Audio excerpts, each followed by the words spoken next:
Welcome to Beyond the Chord with me, Caragh, And me, Malba. Join us each week where we will talk about the ups and downs of being songwriters over the age of 40 and what it's really like juggling motherhood, menopause, and keeping that creative spark alive.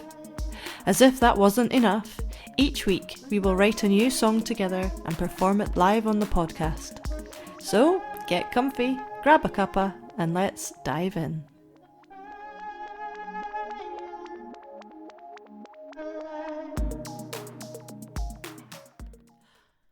Welcome to episode 9!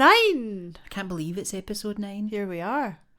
I think I said that last week as well. I think we say that every week. We can't believe that we're doing like another episode. I know.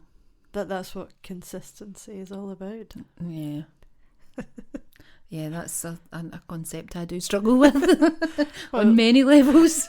Well, the fact that I turn up at your house every week means that you have to be consistent. Well, that's with this. So, how was your week? How was my week? I don't know. Well, at least maybe I can remember this week, because last week I couldn't even remember what I had done. Yeah, it's been a really exciting week because we got the schedule. I'm going into the studio. What? On Monday to record the first single from the album. That's amazing.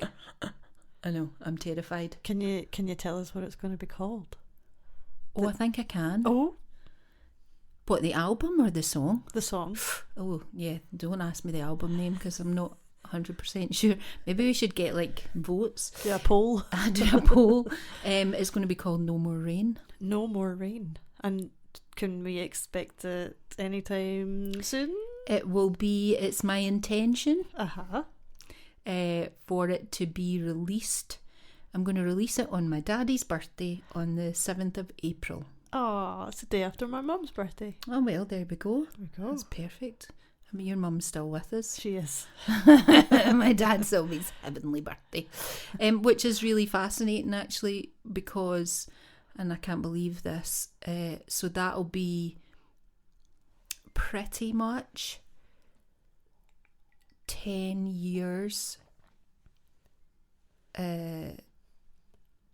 since, it'll be 11 years since my dad passed away, but it'll be it's like kind of the 10th anniversary this year of when I started my like not official songwriting journey. You know, it was after my dad passed away. I was like, oh my God, I could die, and I've never done what I really, really want to do. So I thought that was quite fitting. So yeah, that's really exciting. And yeah, just doing lots of songwriting stuff, which is just, yeah, it feels like new territory because I'm doing it every day. And I was actually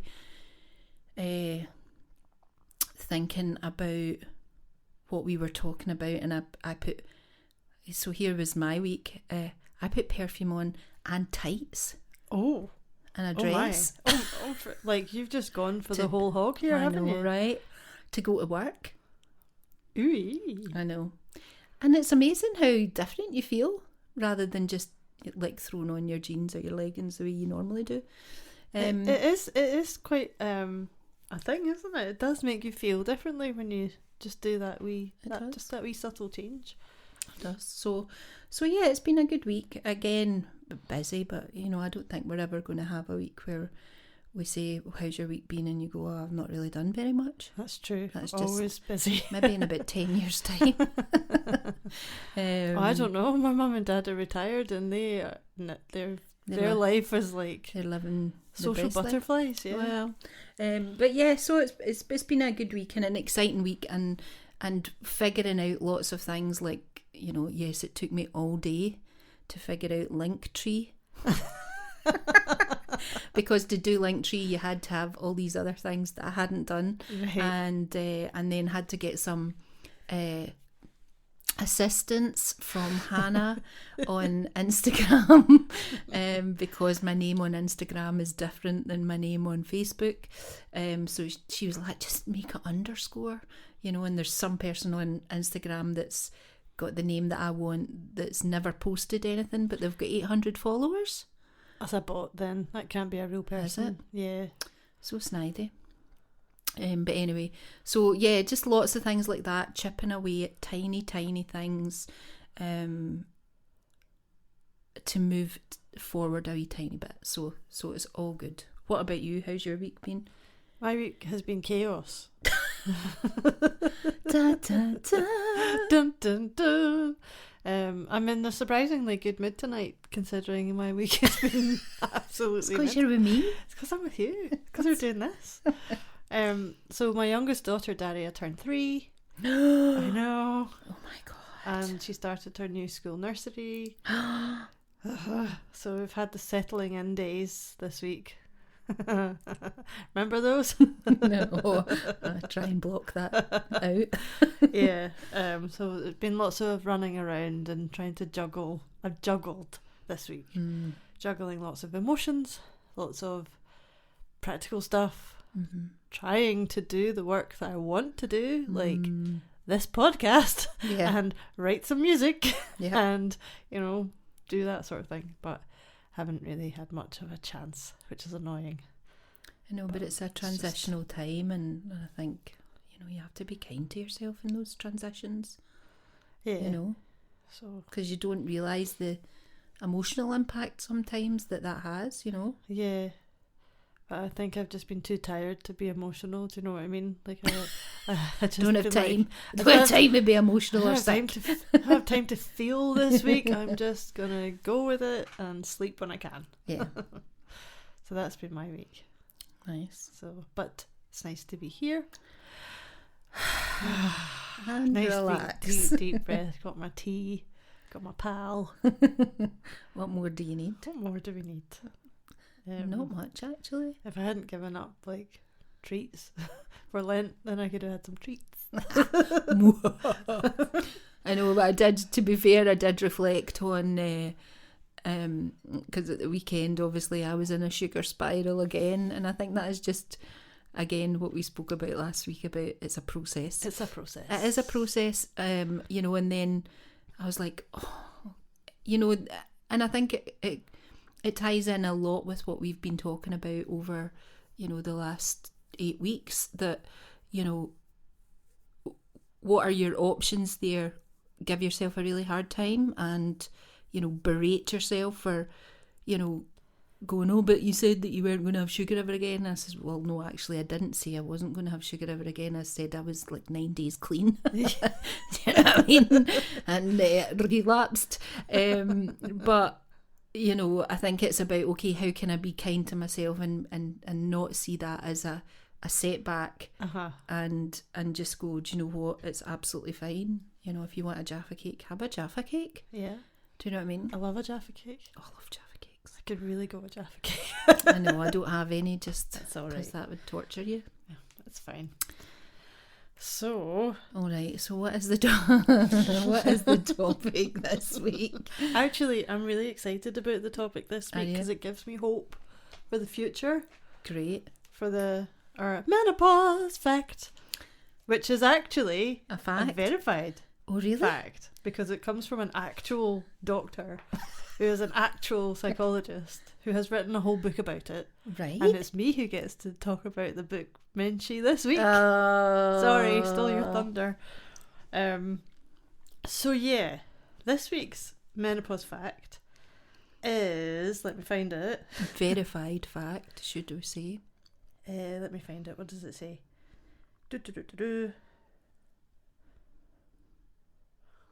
Hang on.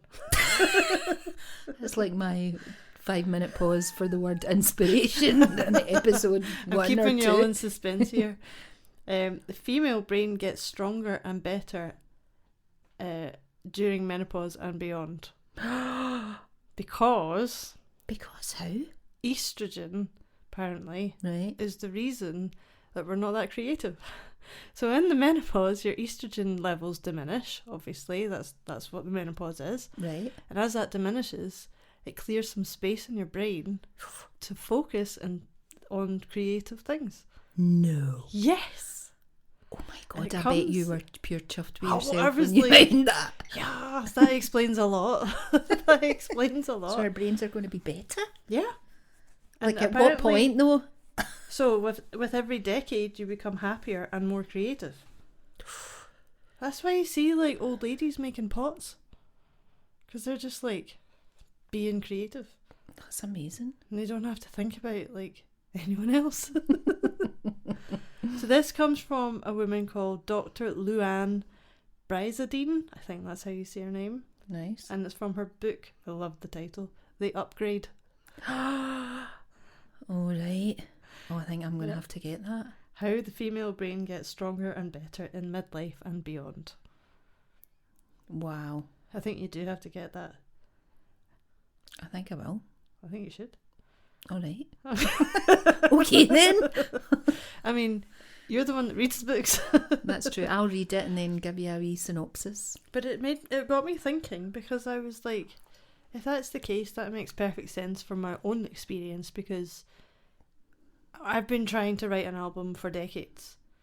For decades and decades, but I could never quite do that. Mm-hmm. And that's because physiologically, my brain... So what happens is, in your fertile years, apparently the woman's brain is just... It's in a constant state of flux. I'm trying to be serious. I know, sorry. It's just in your fertile years. Your fertile years. Which it's not... We're not in anymore. All right, thanks for that. I was in a good mood. Do you want another baby? I, even if I did, I couldn't have one. Oh. But so thanks for that. Sorry. Cheers. I would have another baby. I'm too old now. I really wouldn't. No, actually, to be fair, I wouldn't. Don't do it. Well, like, I mean, how could I?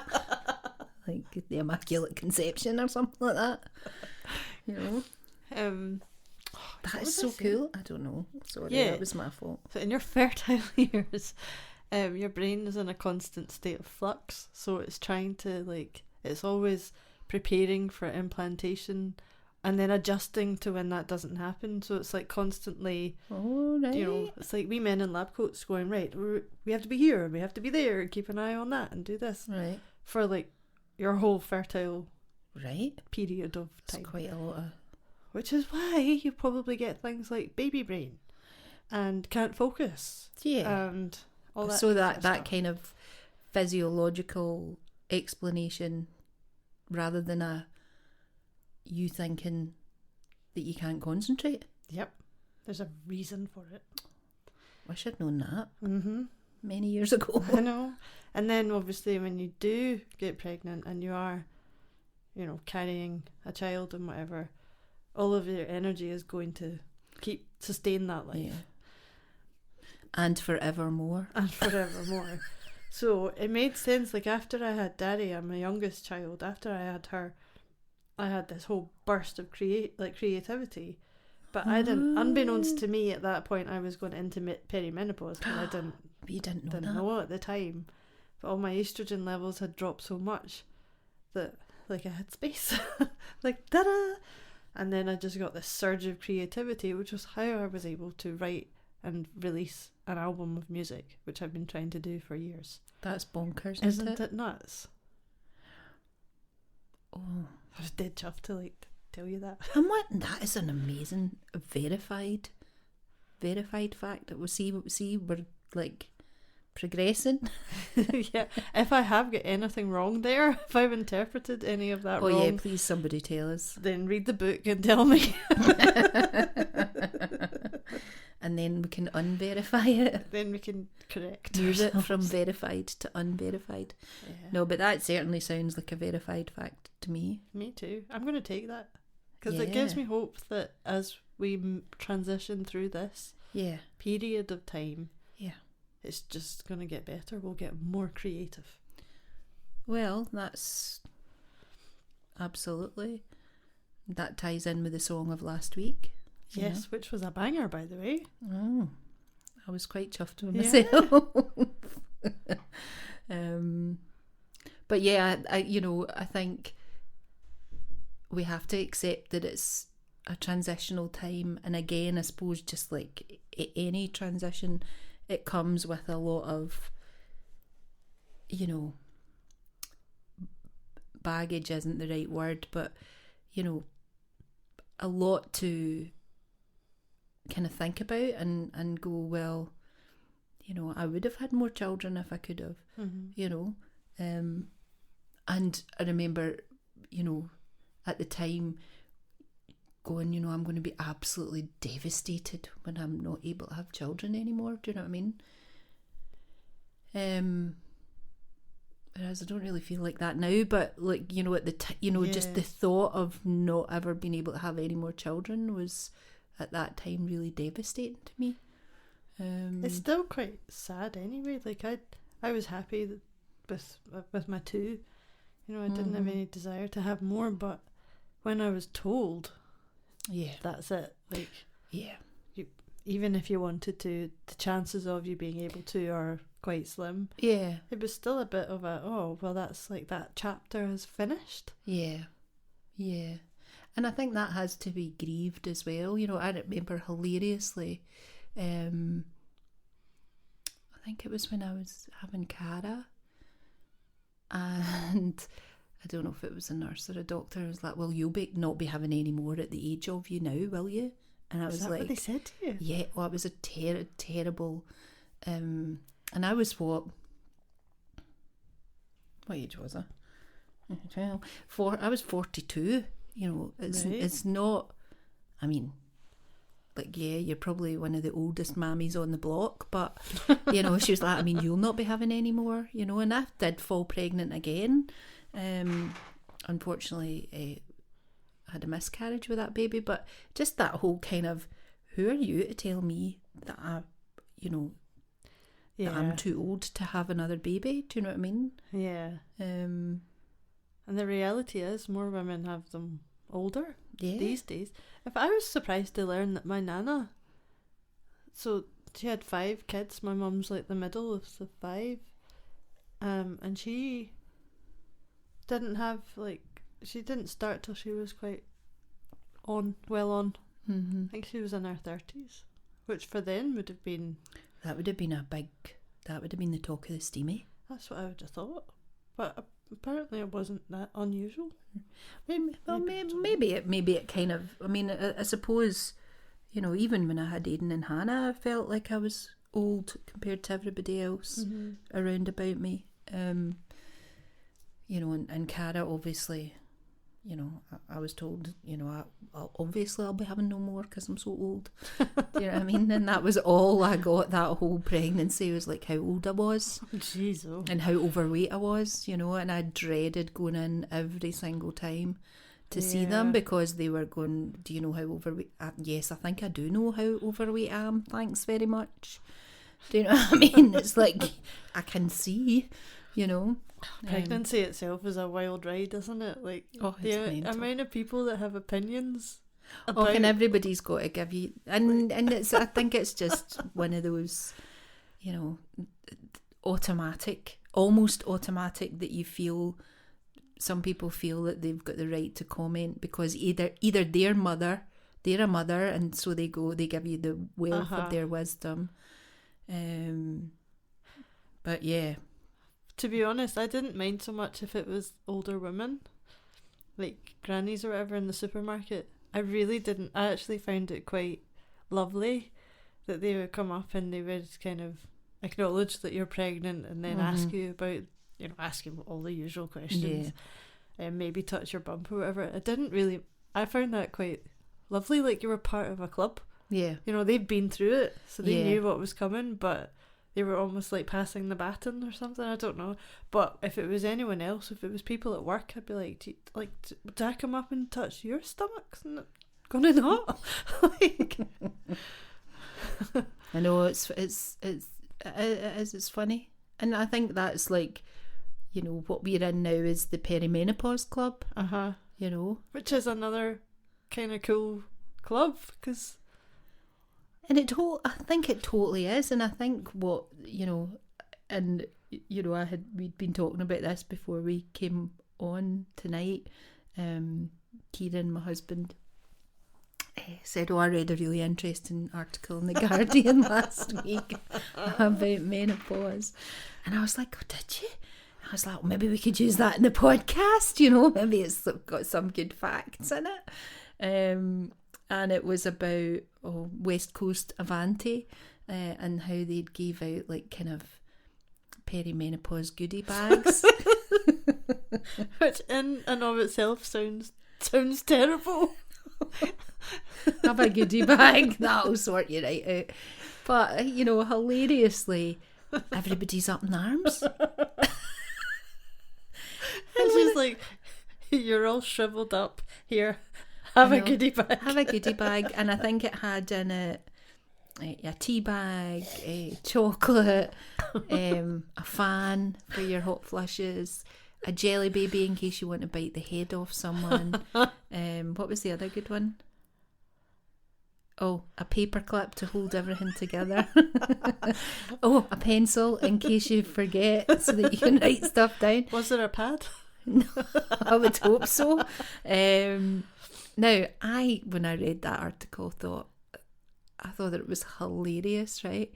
But everybody's up in arms going, you know, you're trivialising and demeaning menopause. And there was part of me going, oh, maybe I shouldn't mention it on the podcast because, you know, it might, like, divide opinion. And then I just think, oh, come on. You know, they did that through focus groups of women who were going through the menopause. I think those women were taking the piss. But, you know, there's part of me that's going, oh, come on. You know, nobody is minimising what it's like for some women, and everybody's different. Do you know what I mean? Yeah. And the fact that there's now, which unbeknownst to me, I only found out last week that, you know, someone said, oh yeah, do you want a copy of our menopause policy? And I was like, pardon? Yeah. You know, that's a thing now. That's a thing now. You know, and as being a self-employed person, maybe I better write my own menopause. Yeah, what is your menopause policy? Can't remember. I can't find my pen to write it down. I need a goodie bag here somewhere. I need a goodie bag. You need a goodie bag. And I just thought, oh, come on, you know, like, again, I think it comes back to that, all the information that's out there around, you know, health and exercise. And I saw a really hilarious clip of, oh God, what's her name? Every week. Davina McCall. No, Mulder and Scully. Gillian Anderson. Gillian Anderson, thank you. And she, I mean, I can't say it because she was like swearing, because we've got a no swear policy, but I can go beep. Radio friendly edit. You know, she was saying, you know, that I don't know if she was talking about how she'd got to the age, or she's of the age where she's like, see if somebody tells me to do something, like for my health, or, you know, and she was talking about how, you know, the wellness, in inverted commas, industry, you know, is a multi-billion-dollar industry now, because you're telling people that they're either, you know, too fat, too thin. She was saying, you know, see, as soon as somebody tells me to do something, I just tell them off.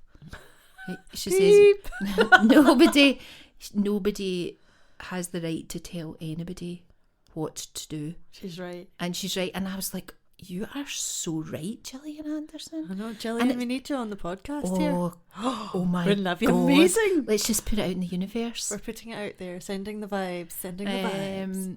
But I think it's around that kind of, that over, like, I know we are a podcast that talks about menopause and talks about creativity and, you know, and lots of unverified facts. And one verified fact, although the whale thing must be a verified fact. I'm going to say that it is. Right, so 2 verified facts out of 9? So far, yeah. That's not... Well, I mean, the other ones are verified from the internet. From the internet of, you know, opinions about menopause in days gone by. Yeah, so we could take that as... You could Fact, with a technically, bucket of salt. but I think that's the thing. Like, there's so much out there, and that in itself is overwhelming, because you go, am I supposed to be like, you know? And let's not go down the diet culture route, but you know, do I do this or do I do that, or you know? And menopause is almost like the new trend. Do you know? You know, and it's going to be a $1 billion industry selling people menopause stuff. I know. You know? Do you know, it's so funny that you bring that up, because God, this is really embarrassing. I put up a reel on our Instagram page today. Was it of you dancing? I was doing squats. Oh, right. So this thought you were dancing. I sped it up so it sort of looks like that. It was a time I did like the whole, what was it, 100 squats for cancer thing. No, I don't know. Like that was a couple of years ago. And I filmed a couple of it. I don't know why, but I did. And I used it today, and it was like, it was talking about that, like, all you ever see whenever you put menopause into the World Wide Web, all you get is exercise, diets, meal flabby plans, belly. this, and get rid of your that flabby belly. Yeah, and I'm just like, okay, that's all very well and good. Yes. Look after yourself. Obviously. Get that. Check. Yeah. But what about the rest of it? Like, that's going to take care of your physical health. Yeah, what about the holistic part of it? What about your like, the mental stuff is the stuff that gets people down. Yeah. You know, it really kind of makes you lie in your bed for 10 minutes in the dark, because you just have to, like, stop, because it's too much. It's too overwhelming. Or you need to express it some way, or articulate how you're feeling in some way, or so that's, move it out of your body, or whatever. Try and make sense of what's going on. So that's why we decided that every week we would write a new song, because it's helping us to, one, document what we're doing, but also, pardon me, it's helping us to kind of try and make some sense of it. Yeah, and I think as well, and you need to finish what you were going to say about when you put the Instagram post up. But then I'll have forgotten what it is I'm going to say. Well, you go first. What was I going to say? You can't make this up. I was going to say. Well, that's what I was going to say. No, I do remember. What I would, because a few people have asked me this question and commented on the fact, are you mad? And I'm not like yes. Are you must be mad because you're writing a song every single week. People have said that to me too, and how like, hard that must be, and but also I think what's important to explain is that why we do that is exactly for what the reason you just said, but also why it's not, you know, and this is so important for me as well about, and I'd be interested to know if you feel the same, is that we're putting these songs out as they are. They're not produced. They're not, they're not like recorded in a studio. They're basically our first drafts of a song, and that we made that decision.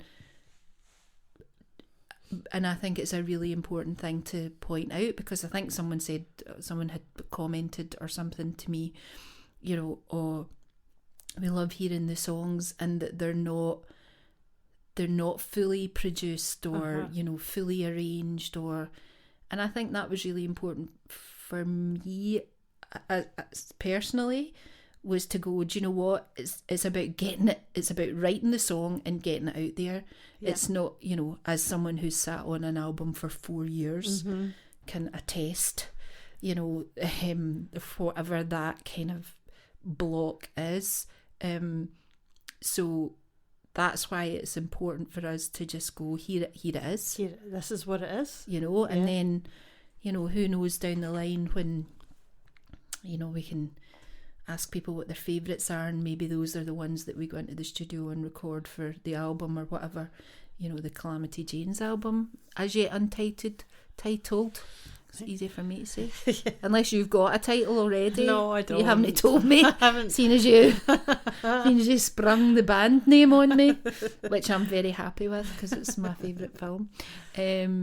Right, what were you going to say about that So I Instagram post? So that was really it. I put that Instagram reel up because I was hoping to change the narrative a wee bit and say that there's more to it than just eating well and moving your body. Yeah. Which I do agree with. I think they Absolutely. are important and they do help you in terms of, calming the mind and all the rest of it. But I am an avid believer that creativity is actually just as beneficial as those things, because they incorporate so much more of your mental and emotional parts that are still trying to process all of this stuff too. Well, I think as well that, we talk about it in at the conservatoire when, in the students in the music leadership module, and it's the same with creativity. I think that music is everyone's birthright. Yeah. Whether you and as is creativity, and people who, I hear it a lot, and I think we've talked about this a wee bit before, that a lot of people will say, I'm not a creative person, or I'm not a musical person, I haven't got a musical bone in my body, and that's just not true. But somewhere along the line, that they've been told that they can't or they aren't. Yeah. And I think, I know you're saying it's just as important as, what we eat and how we move our body, but I think for me it's like the most important thing. Right. Obviously, because I'm obviously not cracked eating well, or but I'm not moving for moving's sake, but I dance and do body groove most days, and that's about moving your body the way your body needs to move. Not, again, as coming back to what Gillian Anderson was saying, not because somebody else is telling you to go to the gym 3 days a week, or it's rather it's more about play. And I think what writing has given us that space to play again. Oh, we've come full circle, because we talked about that, I think, at one of the earliest episodes. Did we? We did. Oh, I mean, I barely remember last week, but yeah. So that's no surprise that I don't remember. Maybe I should get my West Coast of Auntie goodie bag with a pencil on it. Yeah. Well, there we go. So I guess all we need now is our challenge of the week. Oh, aye. And that will be what? I challenge you. I challenge. I don't know. Well, like, what do you mean? Well, we've talked a lot about kind of holistic thinking about holisticness, thinking about the menopause in a more wider spectrum, and people are talking about it. Yeah. So what can we do, I suppose, to change the narrative so that it isn't just one-dimensional before the billion-dollar industry comes in and forces it down your throat? Yeah, what can we menopause, do now? everything. Aye. Get your menopause goodie bag here. Yeah. Well, I think all as we can really do is maybe think about what helps us. And I think for me, so I'm going to get in there with a book mention this week. Ah, had the monopoly on that. But it's The Artist Way by Julia Cameron, and she talks about doing morning pages every day, and you do 3 A4 pages of just free flow writing as soon as you get up and out your bed, if possible. But like, to be fair, today I was like, it's 2:45 p.m. and I am just doing my morning pages. And again, I think for me it's that opportunity to just go bleh, whether it's like all the kind of negative voices in your head, or the same stuff that you say every single day, which I and then I go, you just said that yesterday as well, for 3 pages, or but I think again it's about what you were saying, that it's about getting it out of your body you know, and whether that's getting it out of your body by moving, you know, like somatically, or getting out on a page, or, you know, whatever your kind of outlet is. I suppose for me that's been a real anchor, and even and about like when we were talking last week about atomic habits and stacking all these things on that, like I'll get up and I brush my teeth and I wash my face and whatever you do, put some perfume on and then go and do your morning pages. Do you know what I mean? So again, it's and on the days that you really don't feel like doing that, and I'm talking about myself, it's like, what's the tiniest thing I could do? Mm-hmm. And see if your win that day is getting out your bed. That's a win. Yeah. Or brushing your teeth, or getting in the shower. You know, again, it's all these expectations that, you know, you've got to smash menopause. Do you know what I mean? And let's smash menopause. Let's pure smash it, right? Which is just... Whereas we're more like, let's survive it. Well, no, let's thrive. Ooh, remember, we're thriving in menopause. Don't just survive it. Thrive it. We should come up with like a t-shirt or something like that. Oh, that would be funny, actually. That would be funny. Like, what was I saying? And then on the back, brain fog. Can't remember. What the fog? Oh, that's a good idea. We've just given it away for free. Ah, well. You can have that. No, you can't. You can just buy a t-shirt once we get round to doing that. You know. But anyway. There we go. So just do something for yourself, you know, whether it is putting some perfume on or washing your face. You know, we're here to kind of celebrate whatever it is. And like on my little box of confidence, I thought it would be really nice to end with. Today's was from the model Winnie Harlow. I have my flaws, but I embrace them and I love them because they're mine. There we go. I love that. I know, Winnie, you can't come on the podcast because you're too young, but Gillian, we're coming for you. Gillian, we're coming for you. Well, this sounds like a natural place to introduce our Song of the Week. Song of the Week. Song of the Week. So this week, our song is called Be More Gillian, and it's a belter. It's a total belter, and it's a huge tribute to the legend that is Gillian Anderson, because we want her to be a guest on our podcast one day. So maybe this song will swing it. Who knows? Anyway, I hope you enjoy it. This is Be More Gillian.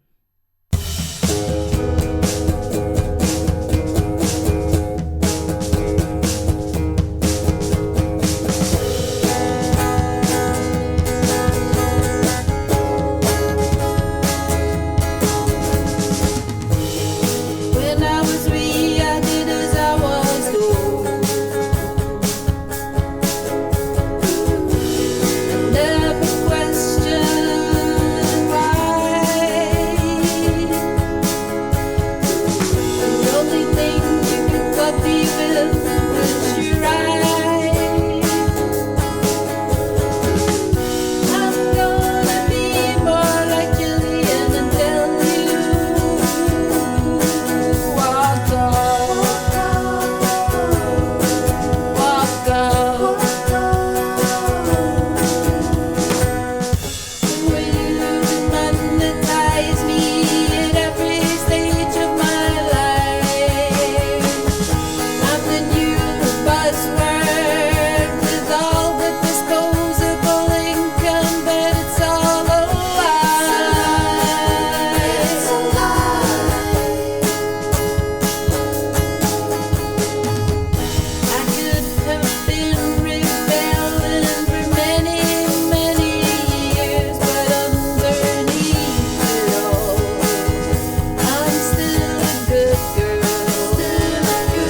That's it for this week's episode of Beyond the Chord.